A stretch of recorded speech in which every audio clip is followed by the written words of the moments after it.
this ugly? Yes. Does it have to be ugly? No. So here is this video. Hello people, welcome. This is a video where me, Jacka's Closet, can't ever do anything normal, but goes to a secondhand store, la da da da da, you've seen it all before, and finds a bunch of stuff that you guys won't like, and buys it? To spite you? No. To show you something interesting. That yeah, it may suck, but does it really, or are you bad at styling? You will never know. Okay, this video is to determine that. Enough of the dramatics, Yoko. So I was thinking this year, 2022, I would try a sustainable series on my channel, doing inexpensive, small ways thrifting, secondhand shopping, buying things that don't look good. Really? At first glance. But finding ways to style all this really tragic assembled materials into somewhat decent looks. Those trends are great. They tell us what to wear, what to buy. So are fabulous designers. They make our outfits look good. And our bodies, shout out, make us look great in about anything we put on. Minus the exception of some questionable items. But let's be real, producing clothes, that's expensive. And trends are double-edged swords to sustainability. But is anybody else thinking about the clothes that already exist, but kinda suck? What now? Dump them in ocean or a third world country? Hell no. Let's wear them. Let's freaking wear them. Somebody gotta and make them look good. Freaking fashion experiment is on. I would like to explain that this piece of clothing sort of reminds me of something grandmas wear while they're knee-deep in the dirt gardening. Cause they know it makes their shins look massive, but nobody can tell if it's covered in dirt and worms. But we're thinking too small, because they also have this flair that sort of let your legs breathe from the tight constraints of society, expecting you to have thin, yet curvy, yet straight, yet hairless legs. Not that we care. Oh, listen. And the length, dropping just below the knees, is such a crack up against current style trends because it doesn't enhance any feminine body features. And the color. We cannot forget the color. Beige. Like the most boring, unflattering beige Ever.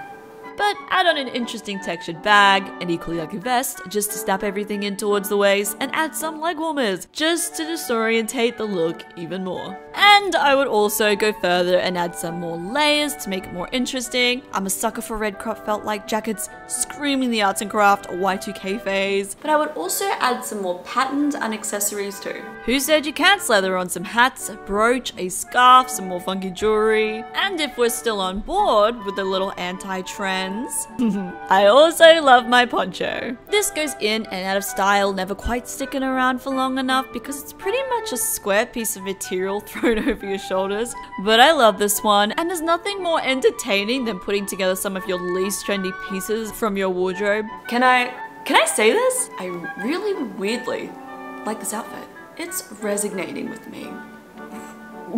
Lol. You got zero figure. Only thing suffocating is the bottom of my legs, and that's because it's being hugged by a soft knit. Life could be worse. And some funky colourful rings and the belt buckle over the chest gave it all some nice little details. Like, do you remember when fanny packs were cool?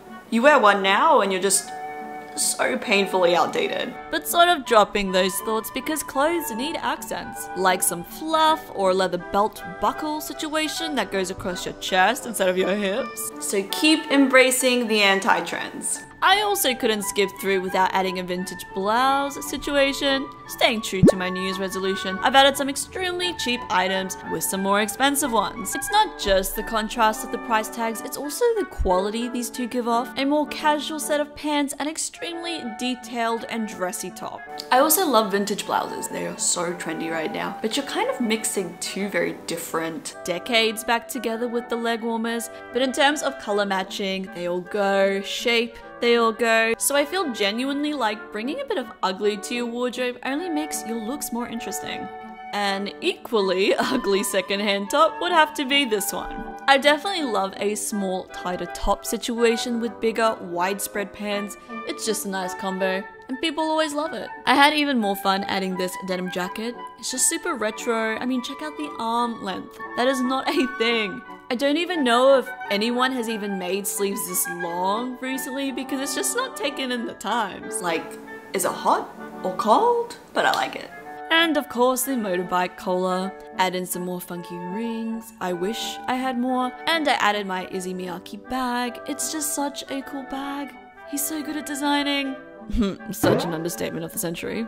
I'd like to explain that this piece of clothing sort of reminds me of someone that hikes or climbs up a mountain. All practicality, no style. Nevertheless, super badass. But not in the fashion sense whatsoever. But this one, the colors kind of worked for me, you know?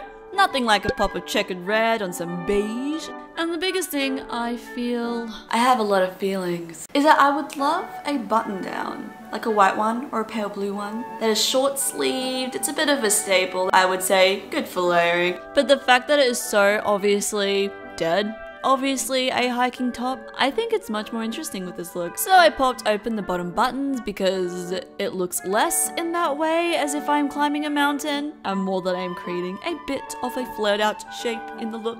The belt bag saved me again, considering the fact that fannies may be outdated. And I added all the funky jewelry in the world. It's definitely trending, but why would anybody miss out on corny, childish jewelry, especially while it's in? It's like saying no to a donut. And, well, I wouldn't call this styling at all. I have no idea what happened. I am genuinely sorry. In every one of my video, one of my outfits are totally scuffed. Like, it's a mess. At least one in every video, but I appreciate you guys sticking around. I also considered that this look could also be a little Audrey. You seeing it? And I gave something a try and it wasn't half bad. You almost got a country pumpkin version of Audrey Hepburn. And this look is only missing a cute headscarf or something. Maybe a little less lazy choice of shoes, but the shape worked for me. I would like to say that this piece of clothing sort of reminds me of Ariel when she found a sail or a blanket, kind of just wrapped it around her body and was like, durr. Or someone wearing a picnic rug. It has no shape. But despite the absence of any form flattery, it definitely has spirit, and you can work with it and have fun. Add some form with a shapely jacket. I wanted something a little more cropped and puffed to contrast the long droopiness of the skirt. Added a hat because it was feeling very blue. And there 100% is a lot of patterns in this, and my New Year's resolution video is beaming on me. I am matching shapes and patterns. Also, added this bag, which I really could have gone crazy with instead of going safe and matching it with my shoes, but it's all preference. And I thought this was fun.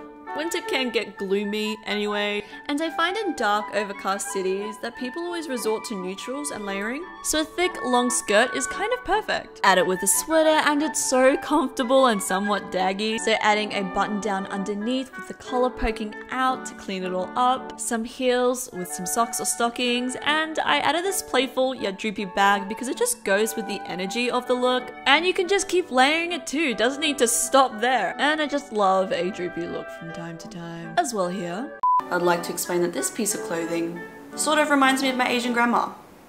Full stop. The colors are intentionally unbearable and miraculously fun in this look. Match again some more expensive and less. I added some fun cropped Kijan that goes with the vest, and this ridiculous skirt again with some white runners for more comfort. It's pretty similar in theory to some of the ones before. Just wanted to show that color isn't something to be scared of, and that most of the time thrift store items that are colorful are really great to use for styling and layering. I'd like to explain that this piece of clothing sort of reminds me of, is my Japanese grandma. Oba-chan, Oba-chan. If she could dress me up, I would be wearing this. It's so feminine, almost intolerable, but kind of badass. But it's so soft and it's so cute that it's ugly. But back to cute again. With such a strong, detailed top, I added it down with some black slacks and some leg warmers and some black shoes. Wanting to add a bundled look at the bottom of the legs, added a black fanny again to even out the pretty and softness happening in the top. And you guys, at this point, I am all talked out, guys. I'm ready to take a nap. So this was kind of an experiment for me too, because I wasn't sure if the theory was kind of match up with the practicality side of it. But I feel like I have learned a lot about styling since making this video. I'm sure that some of you returning subscribers are aware that some of these looks are very different from my usual looks. even though I'm wearing all of the same stuff nearly. But I hope you enjoyed it. I hope we can do this again sometime. And let me know as well if you guys enjoyed this kind of style of video, because I did. Stay safe, everyone. Bye.